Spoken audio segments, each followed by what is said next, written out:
we'll have him join this. Called him, maybe. Did you call Rhonda?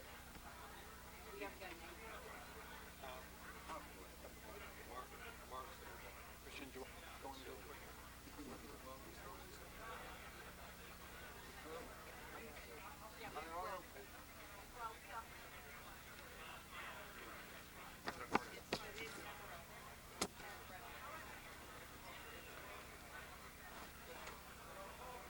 How are you? How you doing? How are you? How are you? Hey guys, what's going on? We heard, you know, I heard. Oh, sure. Before we go out. We'll do a quick run through. We'll go ahead without Mayor Morial and leave the last seat open for him. When he arrives. So we'll walk you out to the stage. Most of you saw it set up Liberty style. We'll have technicians pass lavalier microphones to you. There's some water in front of you to use. We'll be seated in the order of David Gergen, stage right. That represents his politics now. But you'll be on the far right, followed by Mayor Menino. Mayor Savage will have you in the middle. Mayor Webb will have you on the second to last seat in the end. Morial shows. We'll put him in the end. We're going to. We're trying to track him down right now. Okay.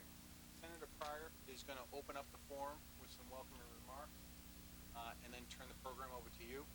You can give me back this. You have a reserved front row seat. David, you're going to kind of set it up a little bit. Yes. You're going to recognize the newly elected mayors. Yes. And then you're going to kind of engage the mayors in a discussion. Yes. You want to give them a little preview? Yeah, I thought we have 17 new mayors sitting out there in the audience, and many of them declared before September 11th. They're all in this new world. I thought the most interesting question right now would be, what advice would you give them? How do you take hope? This is what they signed Save up that for. for out there. Yeah, but I think that's what could open it up. And then I thought we could do a few questions about, how well prepared are you? Are the cities ready? And then get into the budget. Yeah, I think that's right. Anyway, and then we'll open it. Yeah, right. They are separate questions. Right, but I think that for a lot of people here, they don't know. Are the cities ready now? That's what's on the mind. Your budget concerns are their things. So I think we ought to do that prior. And then, because I think that was you've got it. Losing the nation's housing, is that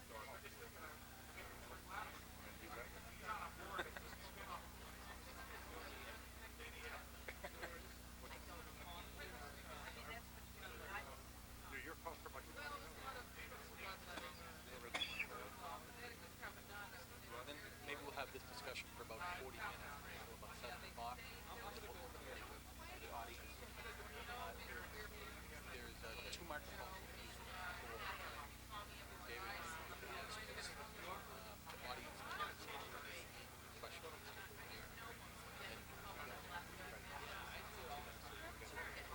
A flow going, and then we'll close it about 7:20, 7:25.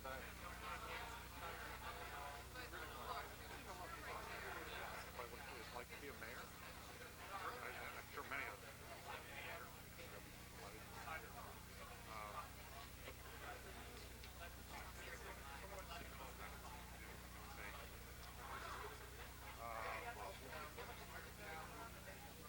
It'll be fun. There are a lot of international students here.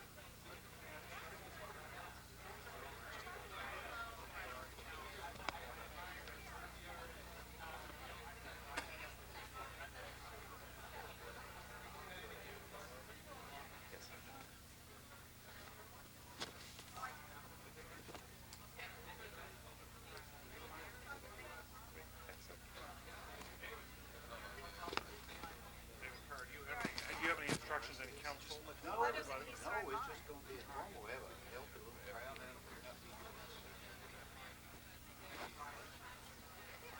that car is coming up. Monday.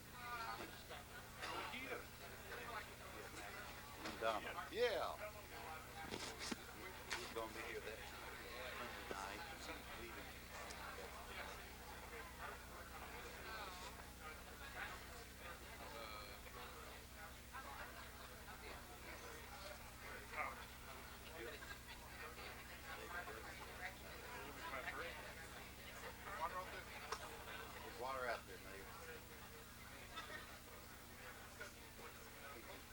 press out here? Tom, you at home, as always, please.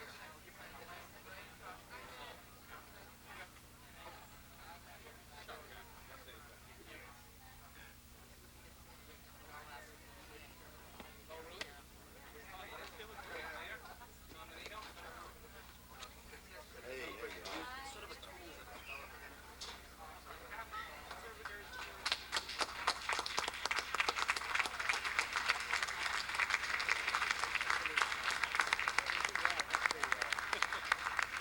Good. Yeah, fine. We have a nice turnout, and we want to thank all of the guests tonight in behalf of the Institute of Politics and the Kennedy School. My name is David Pryor. I'm director of the Institute. We welcome you to the forum. This is a busy time of the year. We've had some fabulous forums right here on this stage in this room this year. We will continue doing, we hope, bringing you quality type issues before our forum, and certainly tonight is no exception. This is something that is very close to the people of our country at this time, and we want to, this issue is, and we want to welcome all of you for showing your kind attention here and listening to our very good panel this evening. I would like, before we open, I would like to say that this is the 15th New Mayors Conference that the Institute of Politics and the Kennedy School has hosted. But there's only one person in this audience tonight, only one, who has attended every one of these particular programs. And that person is, of course, Tom Cochran. So I would like to take a moment tonight. Where is Tom Cochran? He's out here somewhere. Come on up here, Tom. I want to take a moment tonight in behalf of all of us, in behalf of all of these good-looking, newly elected mayors from all over the country, in behalf of the Institute of Politics and the Kennedy School of Government and Harvard University, we want to thank this man right here. There's no group of people closer to the people, and there's no person closer to the mayors than Tom Cochran with the U.S. Conference of Mayors. Thank you. Tom Cochran, thank you very much. And well, tonight we want to welcome our mayors. Again, we welcome each and every one of you. We're going to hear about local leadership in time of crisis. I'm going to introduce at this time, or I should say present to you, David Gergen. David Gergen is everywhere. Every time I turn on television, I look up there and here is David Gergen. He's on there more than Wolf Blitzer. He's on there more than just about anyone I think we have in America today, which says a great deal about this man who is in great demand, especially in this time of crisis. So let me, without further ado, turn our panel over and our evening over to David Gergen. David? Thank you very much, Senator Pryor, and as usual, we probably should edit your remarks for other members of Congress often edit their remarks later on to get them accurate. But that was overly generous, David. I thank you for that. And I want to welcome all of you here this evening. On September 11th, we were reminded vividly of just how important certain positions are within a society. We saw in those minutes and hours that passed on that day, as the mayor of New York City stood up and told us what was happening, helped us get through the day, gave us hope, and gave voice to the people of New York from the streets, just how critical the office of mayor becomes, especially during an emergency. It was not long thereafter that there was a cartoon in the New Yorker with a couple watching television and watching President Bush on television, and they said, you know, he's really growing. He's becoming almost mayoral, which I found to be such a telling comment of where we are. Now, as David said, we have this week two conferences going on. The first is to welcome to the Kennedy School newly elected mayors, and a number of them are sitting right here on the front rows. Could you all stand and let us thank you and to celebrate your elections? Could all of those of you are new mayors?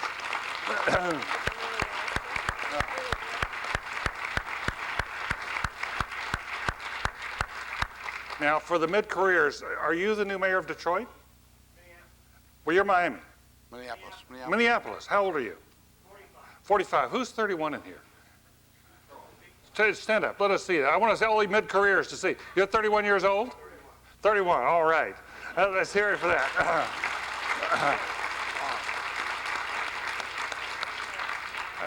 So, Tom Cochran, thank you for once again helping with this. And then as the week goes on, you're going to see more mayors here at the Kennedy School, a group of mayors who have already been in office, many of whom have come to the Kennedy School in the past, or executive sessions are coming in. We have some 27 additional mayors and their chiefs of staff who are coming for an executive training session later in the week. So this is going to be Mayor's Week here as time goes on. And we couldn't be more delighted to have the three here and soon to be joined, we hope, by a fourth.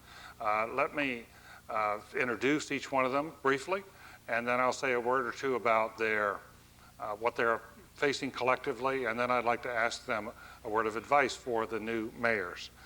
Thomas Menino, who is familiar to all of you who have been watching the elections this past fall. As you know, he just won re-election by the biggest margin of any incumbent in the history of Boston.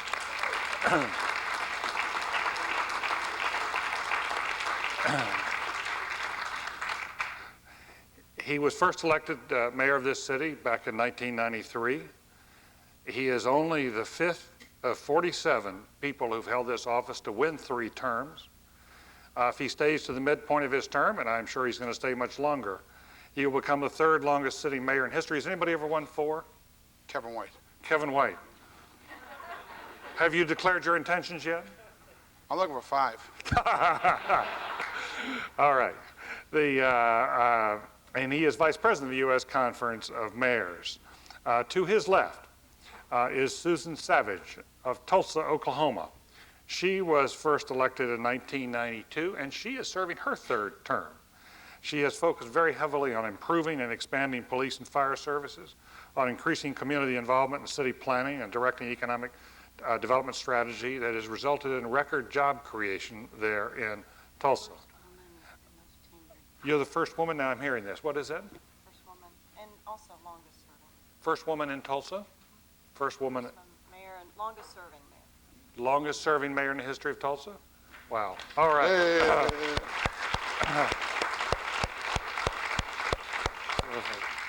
And to her left is Wellington Webb, who was first elected mayor in 1991. He was serving his 3rd term. Now he's focused on what he has called the 4 cornerstones that support a successful city: parks and open space, public safety, economic development, 82. and children. 82. What's that? He got 82%. 82%? I'm just checking with his 73. You got 82% for your 3rd term? Yeah. Who'd you run against? Friends of mine. I had to find somebody to run. It was his brother. Are you running again? No. Are you running again? You're Not gonna for run. that. So are you going to run against Susan Savage? You haven't said No. yet. You're not? No.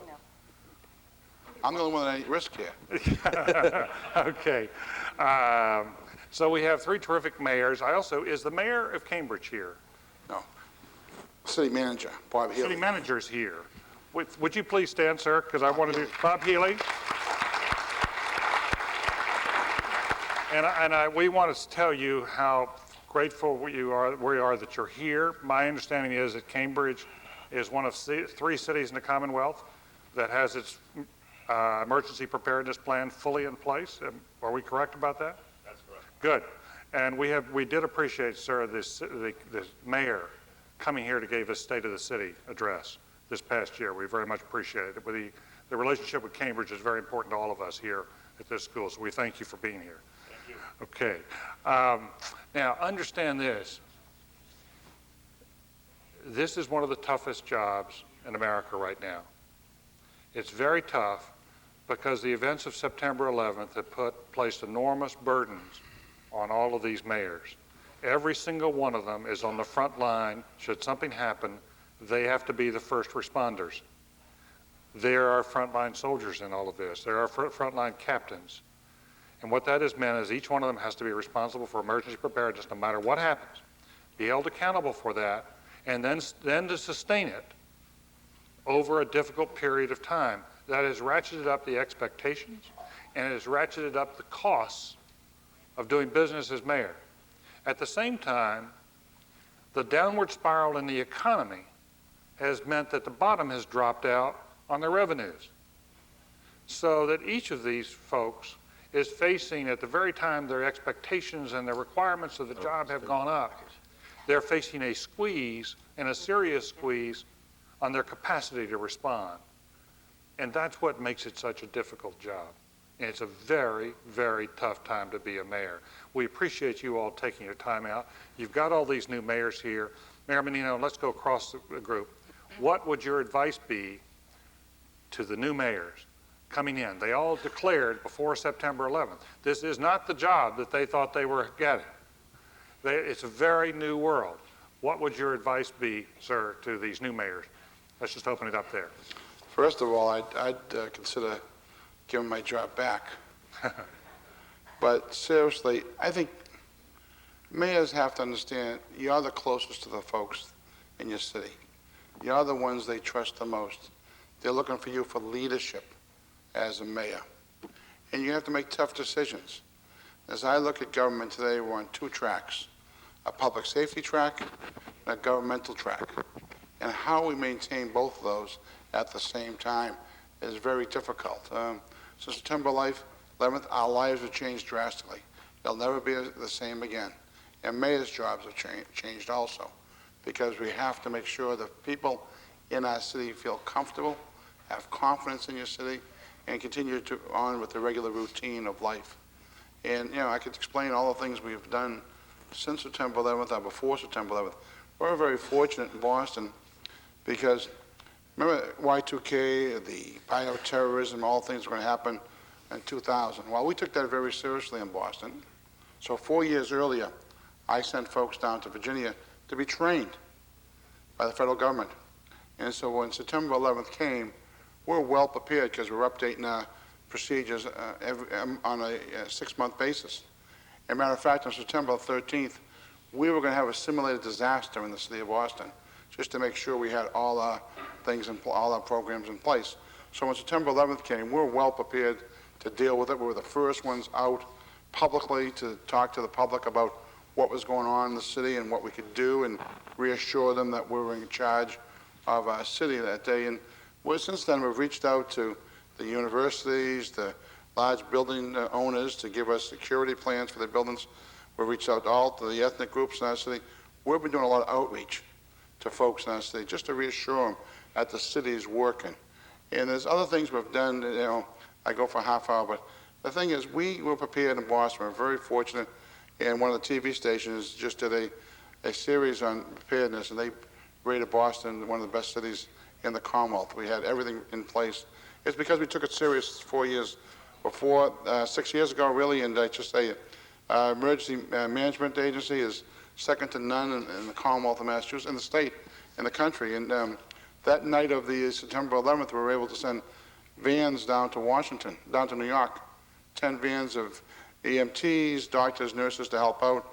We sent an advanced team of firefighters down there to help down there also. So, as we deal with the home front, we're ready to deal with what we had with people in New York. And also, just another final piece, 3 hours after the World Trade Center, we were able to clear 1,200 beds in the city of Boston if we needed them for folks from New York or if anything happened in the city of Boston. You remember, 2 of those planes started in Boston. So right after that, we were going through a state of confusion in our city because we didn't know if there was 2 planes, 4 planes, or 3 planes. And we got all these reports in my office from Logan Airport where the planes were coming from, who was on, and things like that. But I just think that as mayors today, we have a 2-track system, the public safety track and also the governmental track. And we got to continue the governmental track, making our cities better for the people who live in it, and that's so important as we deal with the public safety issues. Good, thank you. Susan Savage. I'll offer two pieces of advice that I received after I was elected in 1992. I asked all of the former mayors of Tulsa who were still living to have lunch, and one of whom was in office in the early 70s finally leaned forward and said, and I've known him most of my life, "Aren't you going to ask us for our advice?" And I said, well, I've never known you to be reluctant to offer it. And the two pieces I received that day, one is, don't ever lose your sense of humor.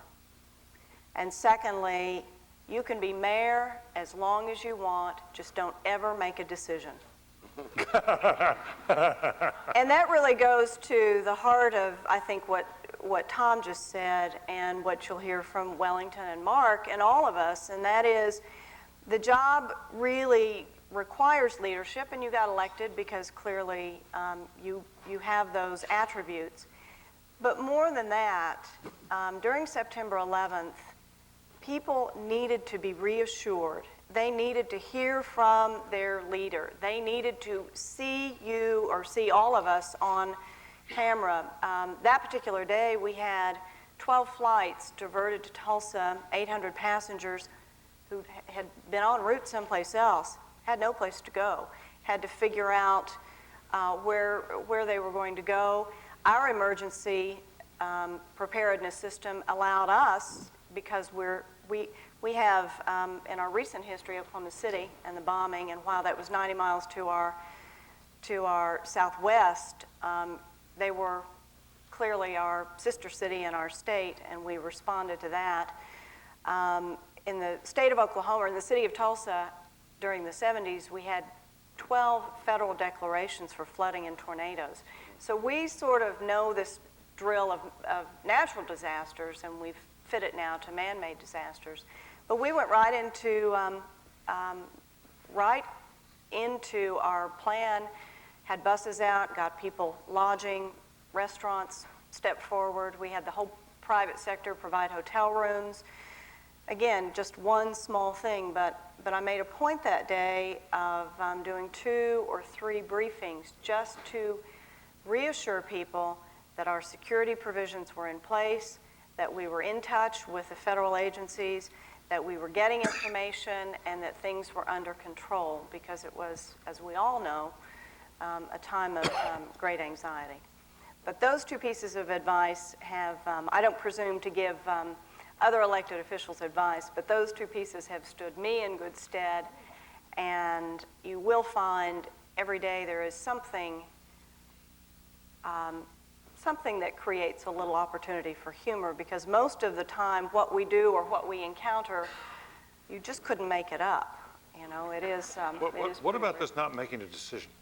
What he was saying to me is, if you just sit back and allow yourself to be led, if you don't tackle the tough stuff, and if you don't develop that tough hide, and if you don't do something that is risky, then you're wasting the job. You're wasting the time, and people will just ignore you and go on, and you'll be safe. It's a safe way to act, and that's at least how I interpret it. Okay, good. Melanie Webb. I think September the 11th reaffirmed to many people in the country the vital role that mayors play. Mayors have always known that. Other people didn't know it. But I think after September the 11th, a lot of people have come to realize that important role. Let me say to all the new mayors, congratulations. You're in what I call the army of service. I've always perceived the Congress as the Air Force. They drop a lot of bombs and new laws with asking sometimes where they hit people below on the ground. There's always normally a lot of collateral damage, because sometimes they pass bills or laws without asking you how they might impact your city or your county. Governors, by and large, are always perceived as a Navy. They're more concerned with their territorial waters and everything that goes within their territory, and not much what happens within it. And so you're the grunts, you're the Army. You're the ones that have to hold the terrain. You're the ones that have to be the political leader. You're the ones that have to be the moral leader. You're the one that, if there's a police shooting, all the eyes are going to come to you. You're the one, if it's a riot, all the eyes are going to come to you. You're the one that if the schools don't work, even though you don't have any accountability for them, the eyes are going to come to you. You're the one that, in many cases, don't have all the resources that everyone talks about giving you. But you're also, by and large, I think most mayors are ones that want to see accountable results. You don't wait for a conference committee to make a decision. You're willing to put money in a budget to see at the end of the day that you can build a park in a neighborhood. And that the most important park is that neighborhood park that people see in the neighborhood in which you may reside. Or you may be the one that's putting that stop sign up, or maybe the one that's realigning, as Tom mentioned, beds at the hospital, or you may be the one that is redoing the police force that Mark did, or dealing with environmental issues as Susan has done. But at the end of the day, the buck stops with you. Every day someone's going to be mad with you. Every day someone's going to be angry with you because you can't please everyone. And by virtue of your position, you weren't elected to please everyone. You were elected to get a job done.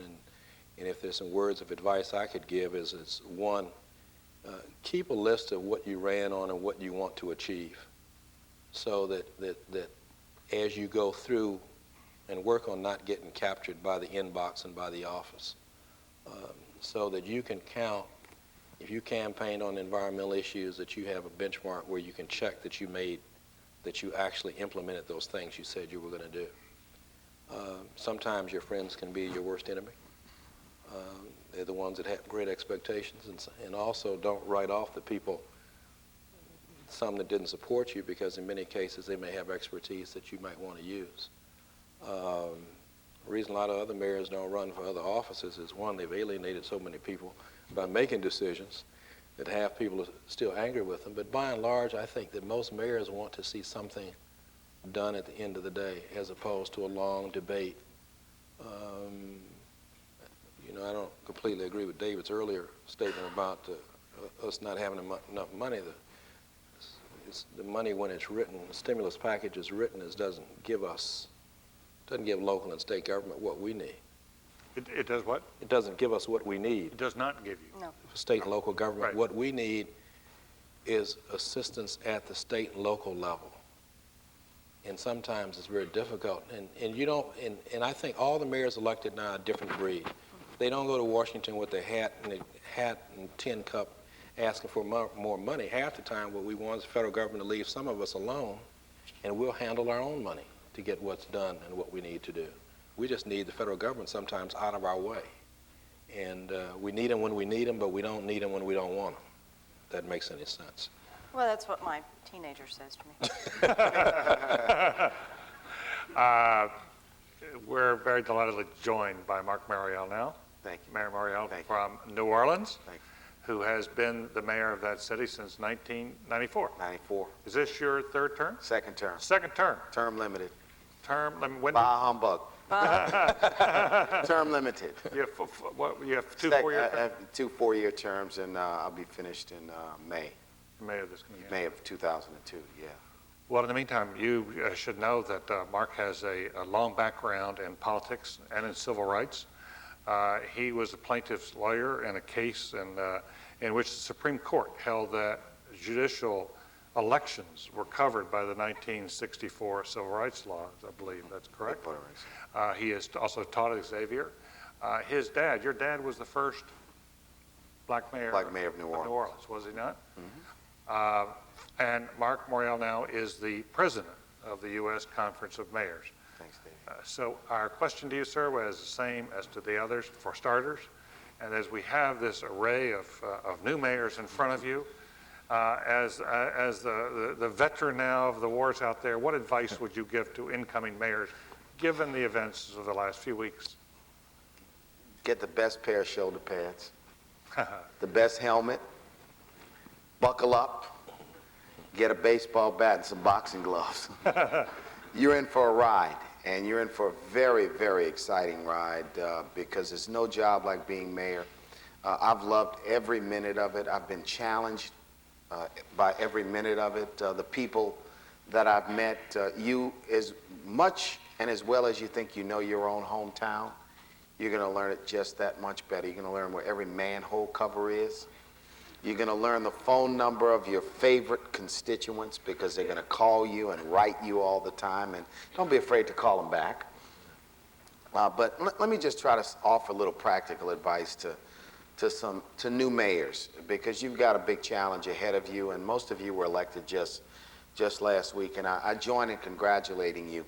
First piece of advice I have is surround yourself by talented people. Right. Very good people. Get the best and the most talented people that you can hire to work for you. Number two, get people who are not afraid to disagree with you in private, but who will always agree with you publicly. Loyalty is critical and very important, but inside the huddle and inside the family, it's okay to disagree, to have differences of opinion, and your job is to synthesize and make a decision, and once that decision is made, your team has to understand it's been made and you're the leader, and they are all expected to follow. Number two, you know, Roosevelt had his 100-day plan, and every mayor, I had a 100-day plan. Decide very quickly on what you want to accomplish at the very beginning. A good start is essential, critical. How you introduce yourself, what initiatives you embrace at the beginning are going to be evaluated and can define either the success or the failure of your administration. Number three, there are some things that a mayor must pay attention to. At the top of the list is public safety. If your city is unsafe, you do not have a city. You will have difficulty doing housing, you'll have difficulty doing economic development, you have difficulty dealing with education issues. Deal with public safety. Put it at the top of your list, pay attention to it, have a plan for it, work very hard on it, promote the successes, don't run away from the problems. Acknowledge that there are problems that you have been hired to fix. The other issue that I think mayors have to pay close attention to is the infrastructure of your city. Have a vision, have a plan, focus on how you fund and finance that plan. Infrastructure from sidewalks to streets to water systems to museums to community centers to pools to public buildings to rec centers. Define your city. They're crucial to your city. They will be visible signs of the success of your tenure, or if you don't pay attention and they deteriorate, to the failure of your tenure. It's very important that you pay very, very close attention to it. Number three, pace yourself. This is a marathon run as mayor of an American city. You will wear yourself out if you think you can work 7 days a week for the entire time of your term. Don't be afraid to take some time off. Don't be afraid to take some personal time. Don't be afraid to take a day off. I got elected in 1994, and I was a single fella. I wasn't married. I worked 7 days a week, I think, for the first 3 to 4 years because my city was in such deep trouble that I had to put that amount of time in. But I learned after doing that I was much more effective and much clearer in thought if from time to time I took a day off and took a day off, and if I didn't want to do anything, I didn't have to do anything. If I wanted to take a trip away for a weekend and just sneak out of town to get some time, it is okay to do that. The inclination is you're going to want to continue the pace that you had during your campaign. And to be out there and to touch everyone and to go back and say thank you to all of the people who supported you and to build bridges to those that did support you. And my final thing is build bridges to those who didn't support you. Some of your friends will abandon you. Some of the special interest groups that supported you will abandon you. It may be permanent, it may be temporary. You will not be able to live up to everybody's expectations. And my final piece of advice, Don't be afraid to look people straight in the eye and say, I can't do it. Don't promise what you can't deliver. One of the worst habits of politicians is promising what you can't deliver because you want to make people feel good. And when you end up doing that, but don't be afraid to look people in the eye and say, I'm going to try to do what you've asked me to do. But if I can't do it, I'm going to be very straight with you and tell you I can't do it. Come back and see me when you have another issue. Because your credibility in a position where you're on TV, you're in the newspapers, you're in a public forum, whether it's a city council meeting, a chamber of commerce meeting, a task force meeting, whatever it is, where your public credibility is essential. What you say, people will hang on to every word. They will make inventory of your commitments. If you make commitments and you can't live up to them, you will pay. That will be the hammer, that will be the baseball bat that'll be put back in your face. So, you know, those are just some of my thoughts, but congratulations to all of you all and welcome. You got a very, very tough job ahead of you, but it's the most rewarding job in politics, I can assure you. So, Mr. Mayor, did you take a day off and get married? I took a day off and got married, and since I've been married, my wife refuses to let me work most Sundays. The only thing I can do is watch the Saints. Okay. Okay, good advice. Good advice. Now, there are a lot of folks sitting around America tonight who would like to ask you all this. We hear about this matrix threat, or threat matrix that is developed each day in Washington by the CIA and the FBI about the potential threats around America. And it's quite a thick book. And that they then communicate or put people on, you know, places on bridges, around buildings, and that sort of thing.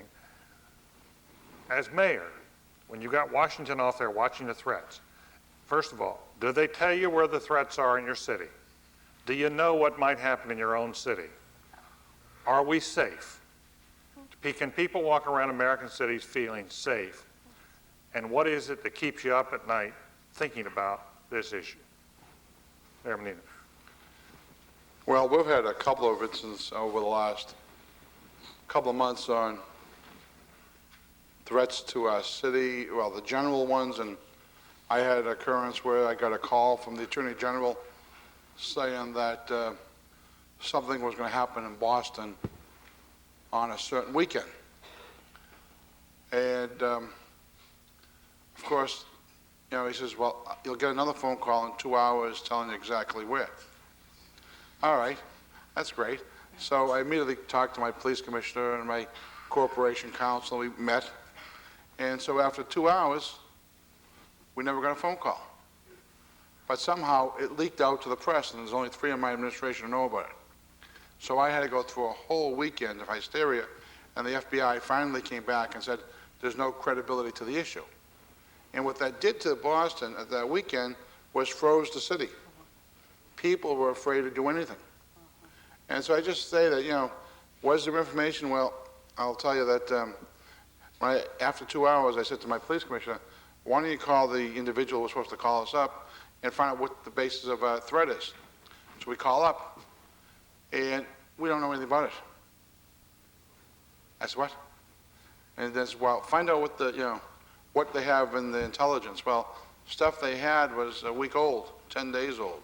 It was discounted, the whole thing. So the thing is, the connection between Washington and locally was not there.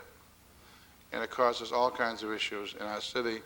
And of course, the media gets it and blows it up, and then it's up to my responsibility. And of course, I can't tell the media exactly what the conversation is about, what the story is. And I just say, you know, there's no media threat to the city. And they kept on beating me up a little bit because the mayor wouldn't tell them exactly what the conversation was. And sometimes as mayors, we have to protect that information, and we can't tell all the intelligence that we have out there. But I think that, you know, and the FBI director spoke at the summit we had in Washington. He said he tried to assure us that he was going to try to cut down those journalistic informations that go out there about a general threat in America, because it does freeze our economy in America. It freezes everyone's attitude. The anxiety levels build up.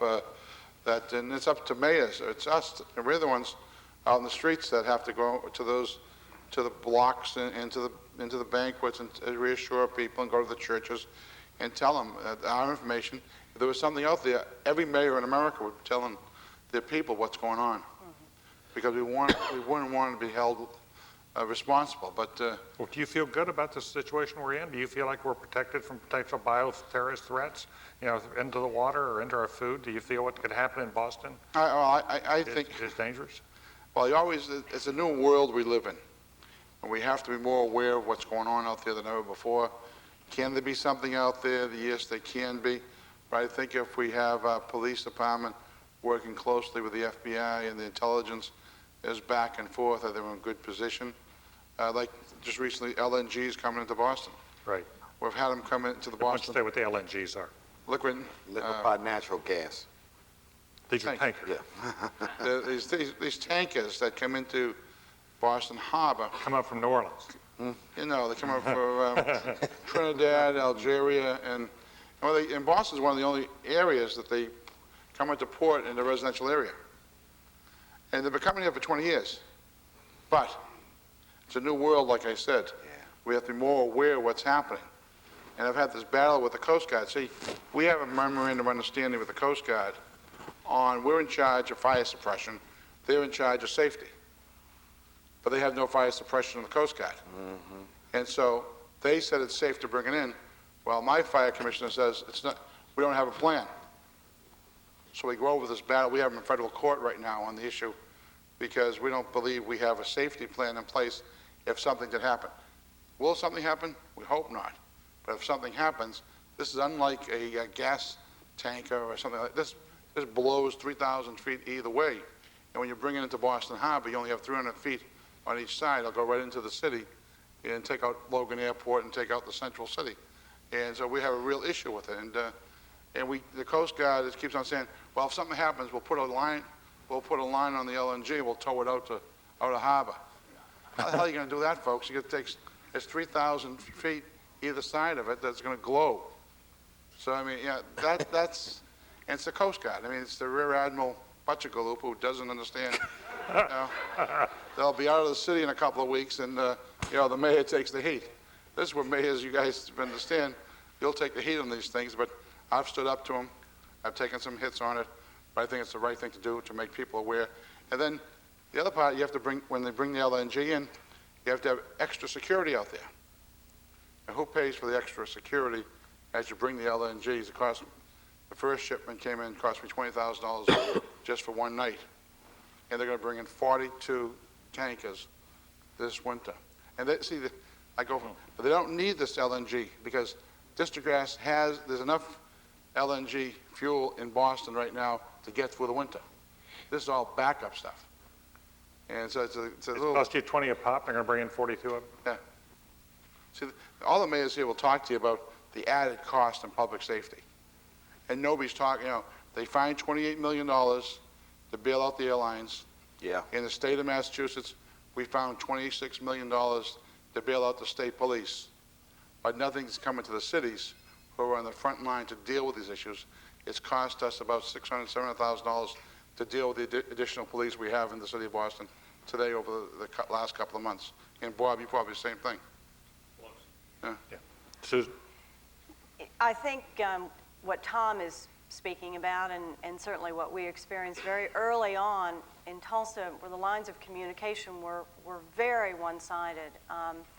It required my chief of police, who happens to be the vice president of the major city chiefs, to go to the FBI and say, this is unacceptable. We're receiving information only one way. We're not getting any feedback on things that we need.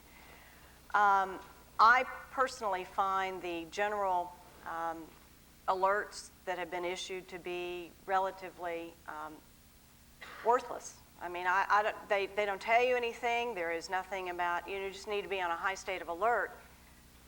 Well, we are on a high state of alert. Well, alert about what? For what? Over what period of time? Well, over the next week. Where? Our water sources, our technology, our aerospace industry, our petrochemical industry.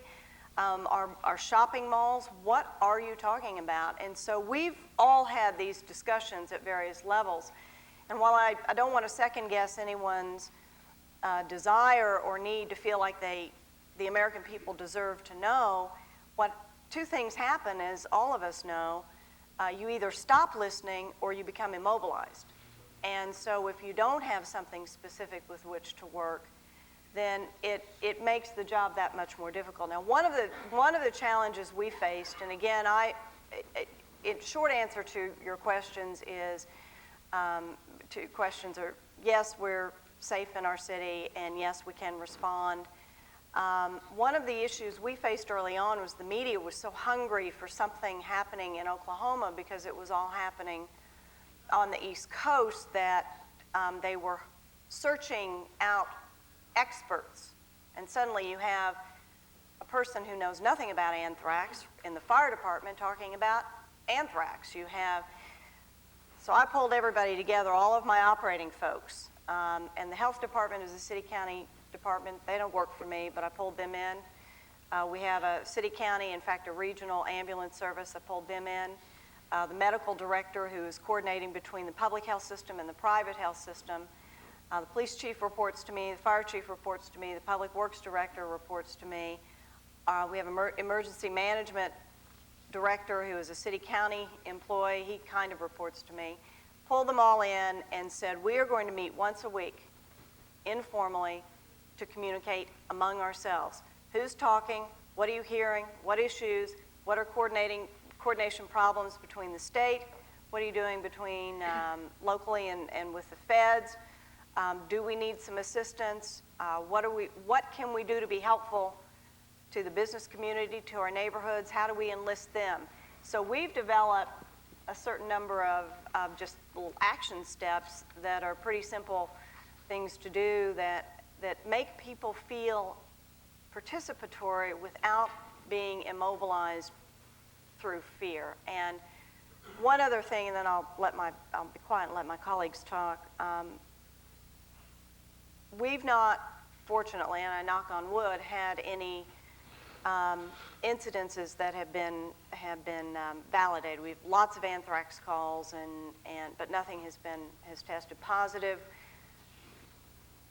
10 days after the World Trade Center, there was a small aircraft over our raw water source holding lake, and two fishermen thought they saw white substance coming out, and this poor pilot, who was sent by the air traffic controllers to circle because he'd been running the lines or photographing our water lines further to the north, when he landed was surrounded by FBI agents. I mean, he didn't know what was going on.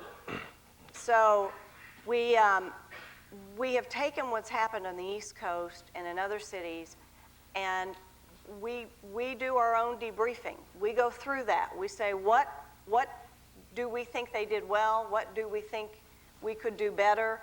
What now do we need to prepare for in the event that something like this could happen?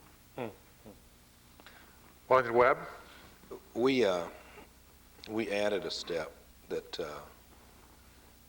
we met with the news directors of all of the TV stations. The news directors of all the TV stations. TV stations and the editors of the newspapers, because we had experienced in an adjacent city. Denver's a city and a county, and in an adjacent city, one of the TV stations reported that they thought that anthrax had been discovered, a particular family, and they reported it as anthrax without having determined whether it was or not. And what immediately happened, our hospitals, the closest hospital to this particular town, the town of Parker, Colorado, was Swedish, so Swedish hospital automatically filled up. So then people in that southeast section of Denver that were near there thought that they should then come to the hospital to be checked out to see if they had anthrax or symptoms thereof. And so what we did was to bring everyone in to kind of determine what the rules of engagement are going to be in terms of what do you report, how are you determining what's going to be reported as fact, or what you believe is taking place, so that we can all better respond to what is also taking place within our respective city. I would suggest to all the new mayors, it's something we've also done in Denver that some of the other mayors are also doing. We formed now what we call, because the newspapers also like to report that mayors and cities are all competitive and don't get along with each other, which in many cases, some cases is true, some cases it's not. We formed what we call the Metro Mayors Caucus. It's 31 mayors, all in the geographic region around Denver. We meet, and we try to come up with issues of consensus, both for the legislature as well as for emergency operations. It does a couple of things. One, it again redefines who's going to do what. Number two, it also takes away some of the competition between cities. It also throws the legislature, and I'm a former legislator as well, it throws them in a tizzy because they normally, you're either Democrat or Republican. I mean, there's no in between. So when mayors go to the legislature and they say, well, we're talking about either funding for transit, or we're talking about affordable housing, or we're talking about our emergency operations plan, they're not sure how to react to that because it's not the group that normally comes to them as a special interest group. So are we ready for disaster as much as we know? I mean, I think management is managing the unforeseen. I mean, all of us have gone through our plans. All of us have paid additional overtime to police officers. We've sent more police to help the people that are doing the screening at the airport. What I'm really concerned about is not only the effects of the safety issues, I'm concerned with the effects of what September 11th has done to the economy overall, and what it's done to the small business people, what it's done to the concessionaires that are in airports, what it's done to the subsidiary businesses that deal with travel, what it's done to travel agents that have no people flying, what it's done to all those other businesses, and how that impacts. And I think it was Tom mentioned about the airlines. Is I don't mind a bailout for the airlines, but they also bailed out a lot of their bad debt that they rolled into that. And what we need is also support for airports that we administer, because you're taking away our revenue source. If one, airlines are flying fewer flights, we derive revenue from airlines that come in their airport. Number two, we derive revenue from concessions, but now ticketed passengers can't go on the concourse. And number three, fewer people are going, and these are the people that generate the revenue to serve the airlines. And so I'm saying, as we go into these public policy arguments to fix an issue, don't fix it here and let it pop out on the other side and just transfer the burden from one sector of government to another sector of government. Mayor Morial, you wear two hats. One is the mayor of your city of New Orleans, and the other is with the Conference of Mayors. And so I'm curious, sir, about how you see this question of, to go back to both Mayor Menino and Mayor Savage, talking about communications with the feds. Are they keeping local officials well informed? Do you understand what the threat may be in your community, and do you feel well prepared? Do you feel your city, and do you feel the other cities that you work with are well prepared? Well, let me answer with an illustration. The first week I was in office, I was walking, going downstairs in City Hall, down the elevator, and a short gentleman with glasses who looked like my high school science teacher walked up to me and introduced himself and said, "How you doing, Mayor Morial? Congratulations." And I said, "Well, good. What do you do?" He says, "I'm the Director of Emergency Preparedness." And I said, "Well, where do you work?" He says, "I work on the 9th floor." So he was a talkative guy. So he says, I do this, and I have this book and this manual that you need to have, and this communications phone down in your office. I want to show you how to work. I said, "Well, what are you doing? Why don't you go get the book and bring it to me now?" So he comes downstairs, and this is something that never surfaced in the transition. Because we are subjected to weather emergencies like floods and hurricanes, we have an Office of Emergency Preparedness. It was actually a manual, an emergency preparedness plan, and a manual with instructions on what to do, what to say, how to communicate. So he brings it to me, and he just goes through it real quickly. It must have taken 5 minutes. I said, "Good. I hope I don't have to see you anytime soon. 4 days later, we had an awful rainstorm, which turned into a flood. First thing I did when the weather emergency is I pulled my own manual out that the guy had just given me and flipped right to the page which told me exactly what I should say under the circumstances. Instructions of tone and language and reassurance. And every one of your cities has an Office of Emergency Preparedness, or it ought to have one. And what we're in the process of doing now is trying to update our emergency preparedness plan to deal with terrorism. How you communicate, how you deal with it, what the precautionary measures are in. The point I'm making is I've had to deal with approximately half a dozen weather emergencies since I've been mayor, including 2, 3 very serious hurricanes, one which was angling directly for the city, which required us to evacuate the city in 1998. The pressure that someone has on them as a leader, and I can assume that Ridge and Ashcroft and the president share these pressures on how and when and what to communicate in the face of a threat, is a tremendous burden of leadership. I think that the federal government may have learned that these non-specific generalized alerts were probably a mistake. Because what they did, as Tom said, is froze his city. What they did is create so much uncertainty and confusion that they really didn't give anybody any information that they could utilize or that they could further communicate to their citizens that would assist in dealing with the problem. So I think in some cases, maybe by trial and error, they may have learned that we shouldn't communicate generalized, non-specific threats. However, having been in a seat dealing with threats, and the most difficult decision I had to make in 8 years was a decision to try to evacuate my city. If you can imagine asking 500,000 people, and we did it on a regional basis, so it ended up being 1.4 million people to leave, scram, get out, take your kids, take your valuables, and leave, and guess what? You may come back and your home may not be there. A very difficult decision, and when to make it, because the problem is, were we crying wolf when the National Weather Service was saying, well, you know, the hurricane is coming, but it might turn to the left, it might turn to the right, it might slow down. Well, we evacuated the city. We sheltered 40,000 people, 25,000 in the Louisiana Superdome, another 15,000 at a variety of other shelters around the community.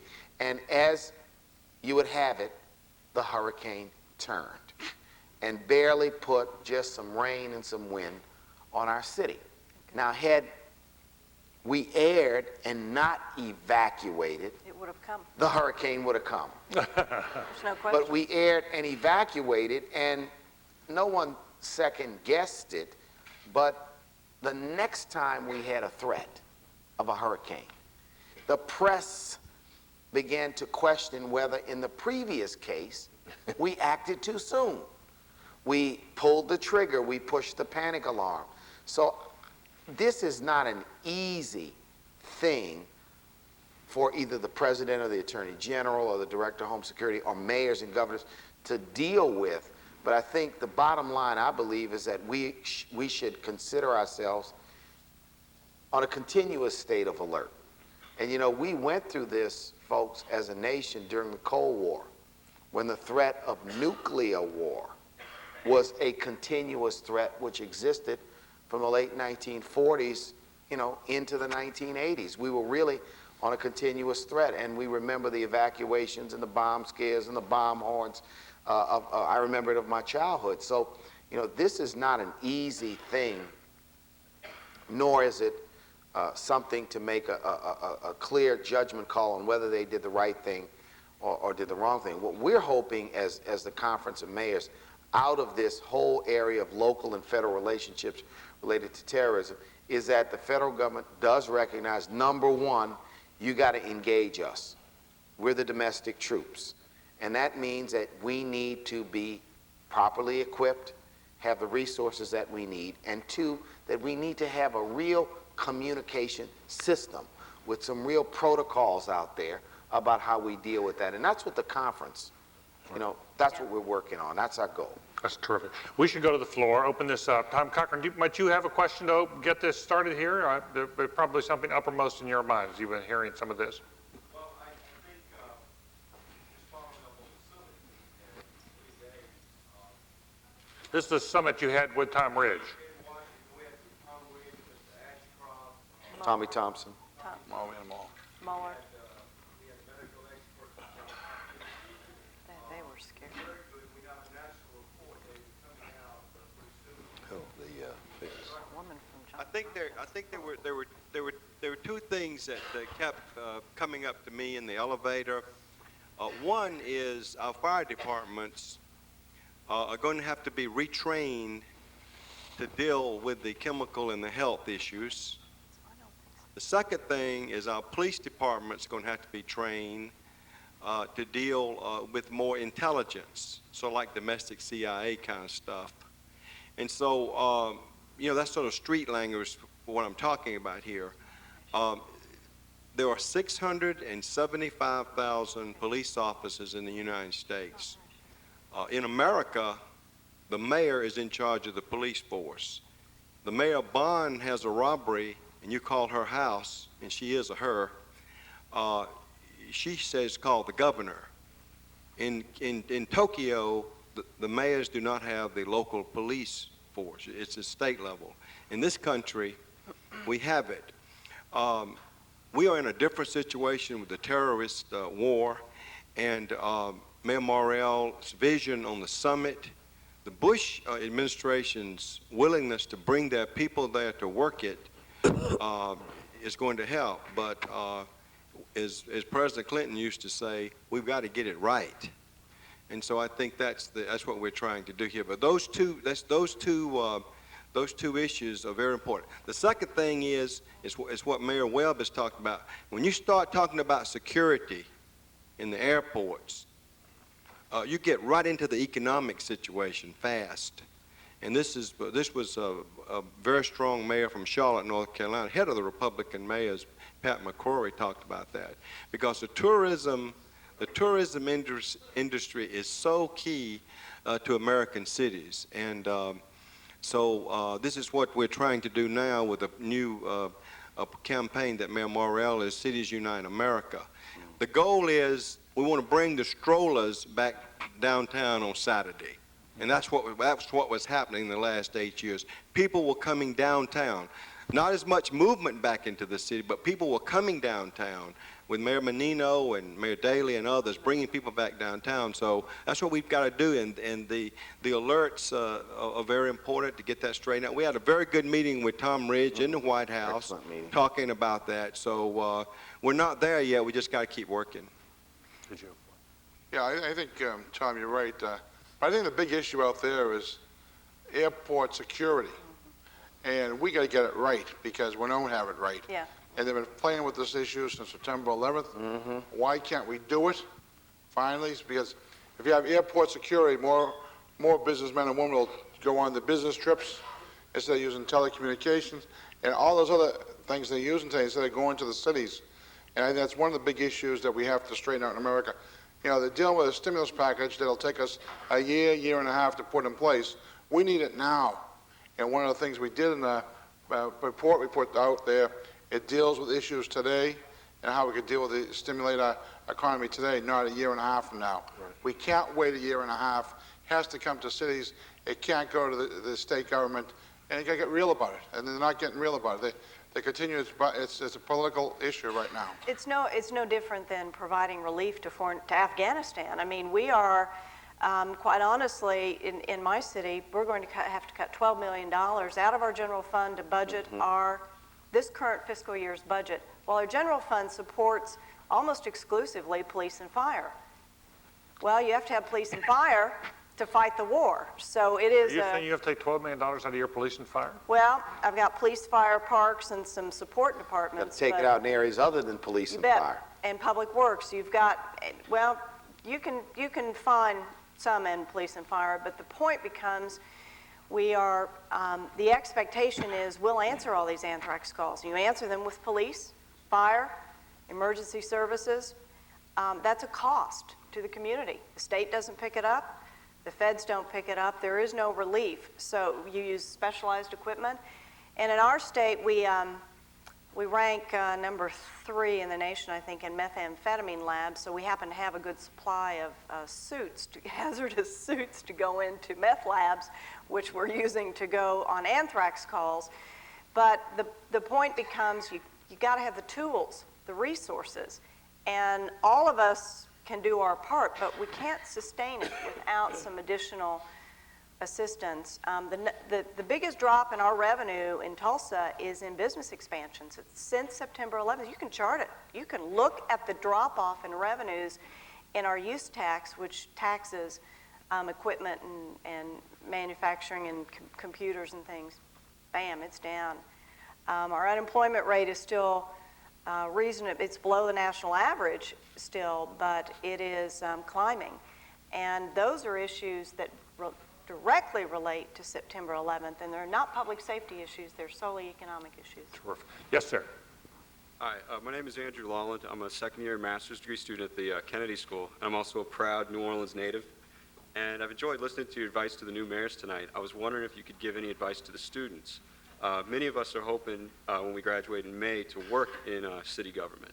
So any advice for us? Move to New Orleans. No, move to Boston. I have a 4-year term.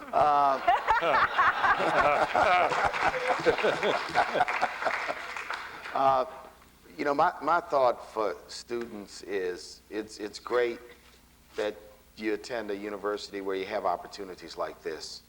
The opportunity to really interface and listen to and converse with people who are in the public policy arena, the real world of politics and government and business, and taking advantage to the greatest extent possible of these opportunities.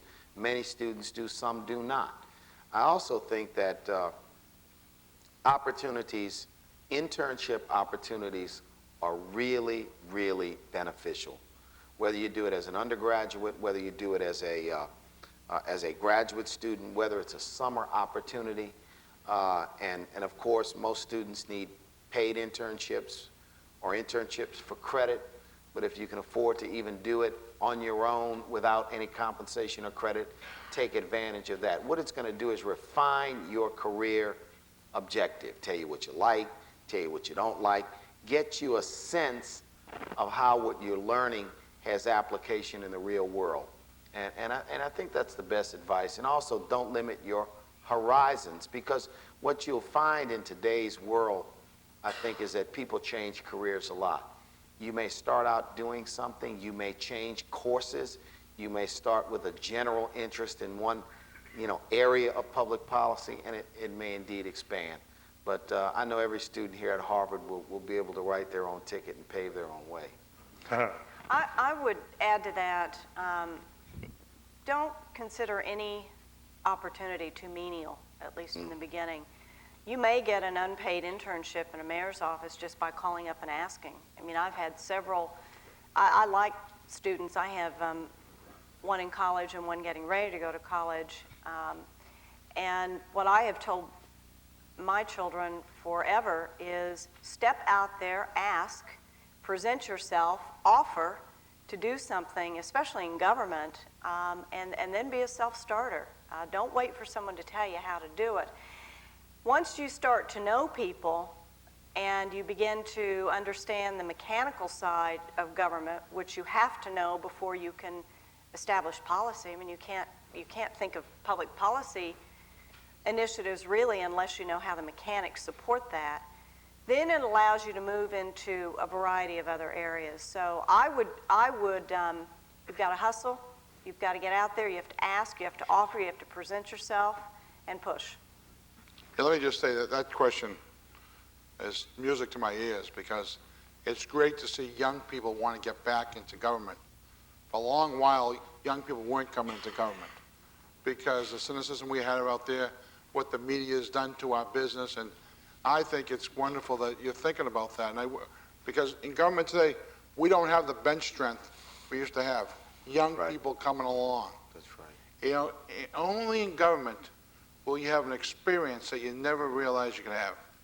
You're making a difference in a person's life day in and day out. And that's what, it isn't about the money, folks. Us as mayors could go out and probably make a lot more money in the private sector. But it's making a difference. When you go home at night, you'll feel so much better for what you did during that 8 hours, 10 hours, 12 hours, whatever it was. And I tell you, I wish for all of you, and you know, you can't get it from the textbooks. You have some great folks over here giving you the practical politics, but you have to be in the action, where the action's happening, and you'll learn more at City Hall or in a municipality than you'll ever learn from textbooks. I urge all of you, you know, to get involved in your local government, either not in Cambridge, because they're in another world, but come over to Boston. Come over to Boston. But let me just tell you one other fact I want to give you. More of Harvard's in Boston now than Cambridge. In a few years, it's going to be Harvard, Boston, Massachusetts. And I would just note that Tom says all of yous. I say all y'all. Come on down. All y'all, not you all. It's y'all. Yes, ma'am. On the topic of a different leadership challenge, I'm wondering about how mayors, in practical ways, can work to ease tensions between groups, particularly racial tensions. And I wonder if this time, hectic as it is, might provide some unique opportunities for bringing some groups together. Well, right after the incident of September 11th, we reached out to all the different groups in our city, and we brought them to the mayor's office and reassured them that we had a contact outreach to them to make sure they felt comfortable in our city. Because we had some folks who live in our public housing developments in the city of Boston, 2 or 3 or 4 days after the incident, wouldn't leave their housing. So we had folks who were outreach workers, social workers, going out to those folks and just saying, we're here to help you. And I went out myself on Sunday morning and knocked on, and went to a home for some individuals who were afraid to come out. That's what mayors do on a daily basis. We go out and heal. We're the greatest healers in the world. We bring people together, and that's what this is all about. And showing there's no difference if you're yellow, pink, you wear a different type of habit, or you have a beard. It's all about people, and that's what America is all about. Diversity of America is the strength of America. On September the 11th, we, right after the incident happened, one of the first things we did,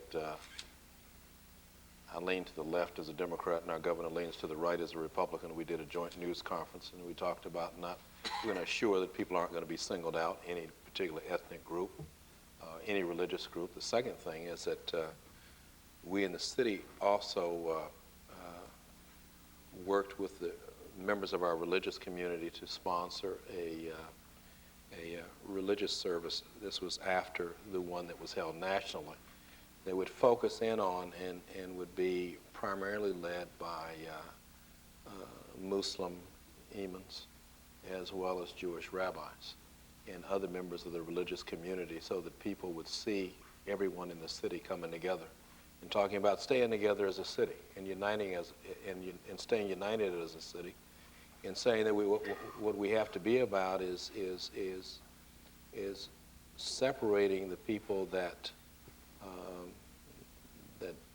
did this terrible act and not allow other people's anger to spill over onto other ethnic groups and other communities within the city. I think that the role of political leadership and moral leadership is the mayor is the one that is the most appropriate to do that, because that is the one that the people are going to be looking for. And they're going to stop the mayor anyway, whether they're at a grocery store or a hardware store or wherever, because that is the most accessible elected official that anyone has in a community. Yeah. We had 2 Pakistani men beaten shortly after September 11th. Immediately, and announced that it was being investigated as a hate crime, and in fact made an arrest pretty quickly. I personally called upon the members of the Islamic community. They invited me out to the temple. I met with the women to talk about, and brought a woman police officer, their own personal safety. They wanted me to talk to the children in the school. We set up, in effect, around the mosque, around their temple, almost like a neighborhood watch effort. We had a lot of volunteers step forward. We had members of our religious community step forward and speak out in support. So it became a very focused effort to say, we all feel a lot of pain about what happened, but you don't resolve that by beating up on someone else.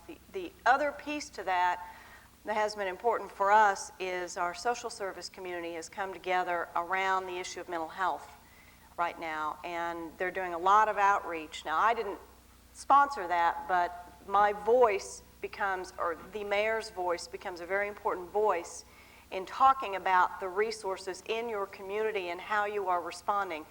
Your faith-based, your social services, your public safety resources, your business resources. So you have to speak with that voice, because it, once again, helps people focus. And that's what we're all talking about here, is how you get people to focus to do things.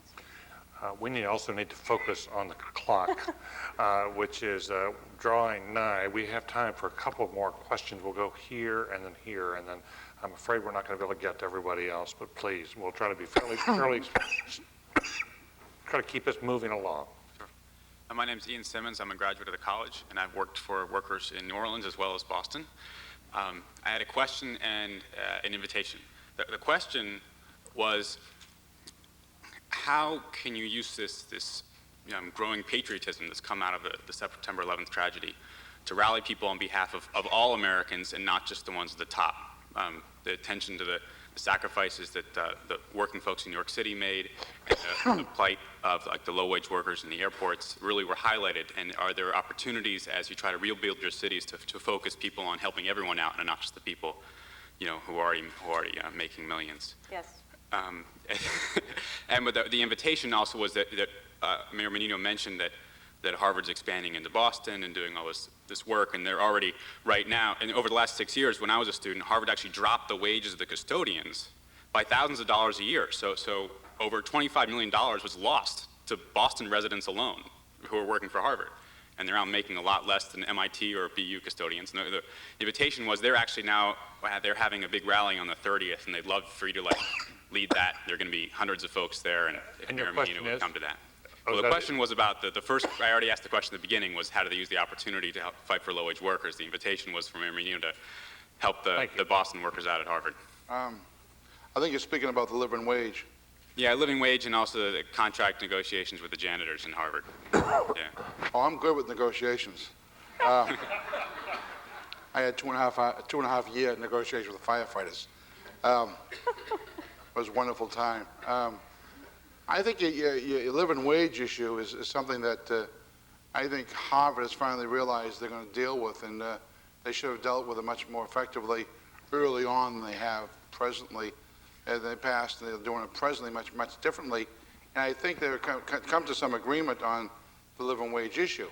The negotiations, let me just tell you, with unions say is much different than it was 6 months ago.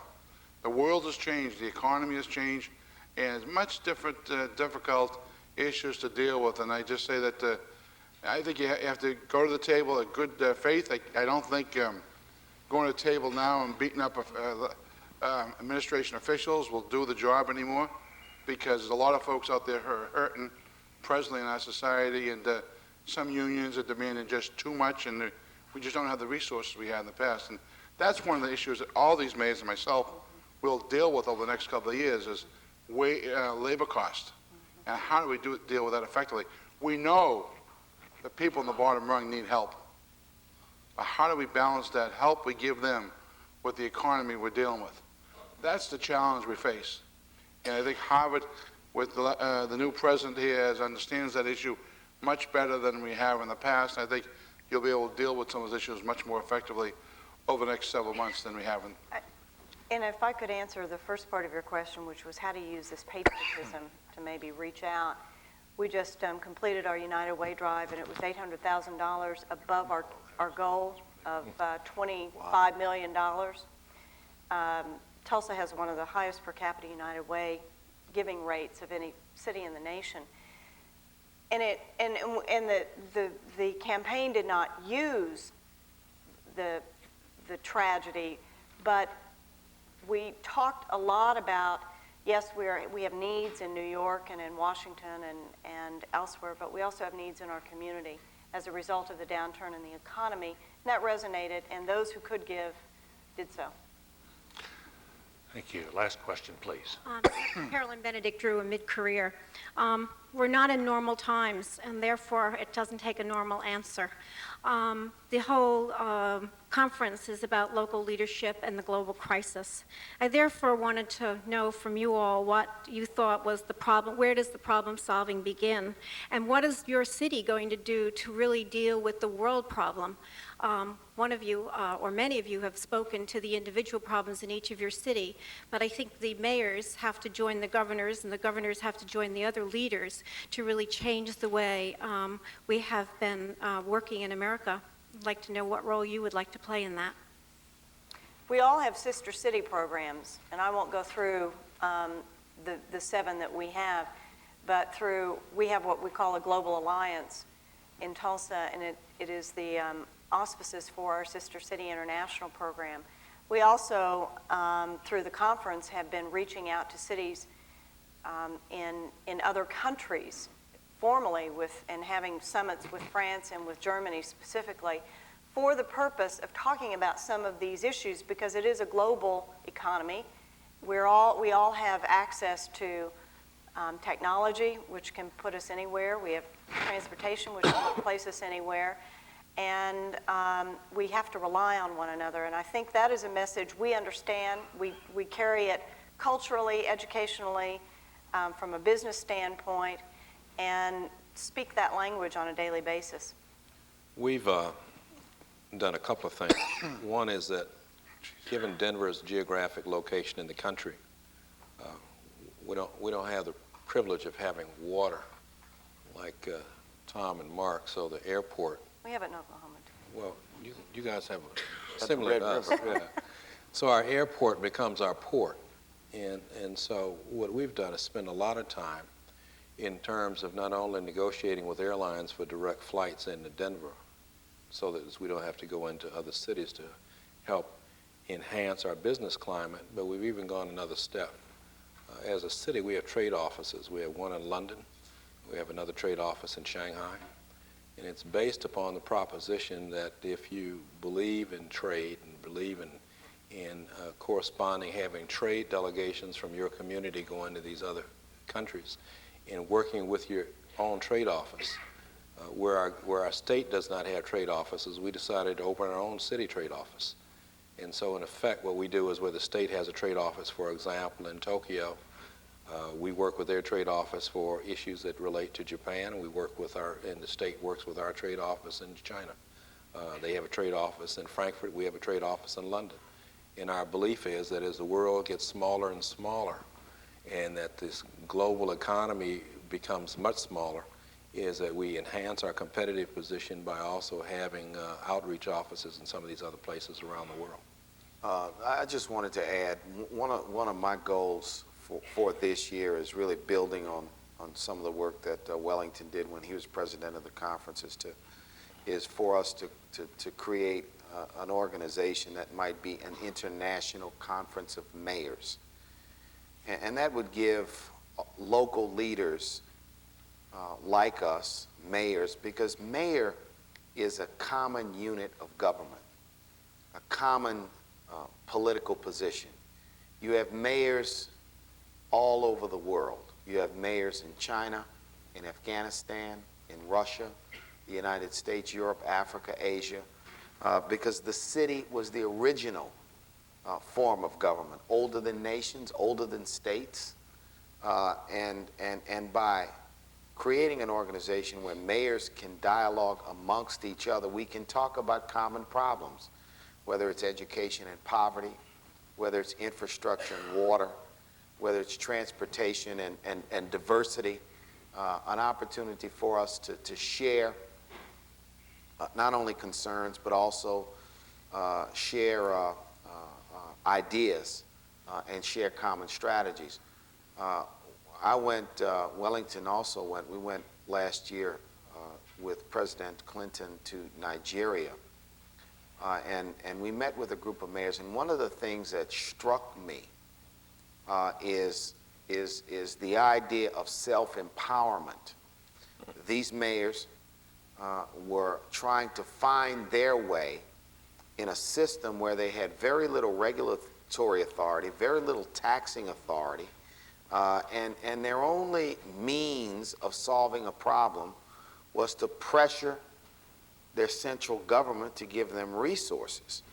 And one of the things we talk to them about is trying to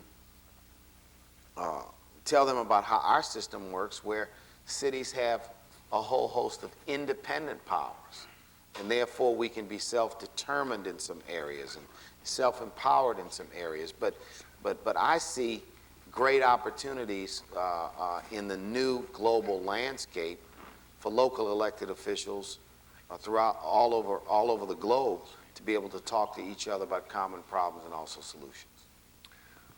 Well, that will be our final word, as appropriately so. Could we deal with that later, sir? We'd be happy to talk to you after it's over. But thank you for coming. That's even better. Why don't you wait right there? Okay, that's fine, sir. We thank you for coming. And especially with a donation, it's always welcome, as long as it's not cash. Right? No cash. Mayor Morial of New Orleans, Mayor Webb of Denver, Mayor Savage of Tulsa, and Mayor Menino right here in Boston. We thank all of you here for coming here. Thank you, David. Thank you, Mike. Thank you. Thanks very much. Appreciate it.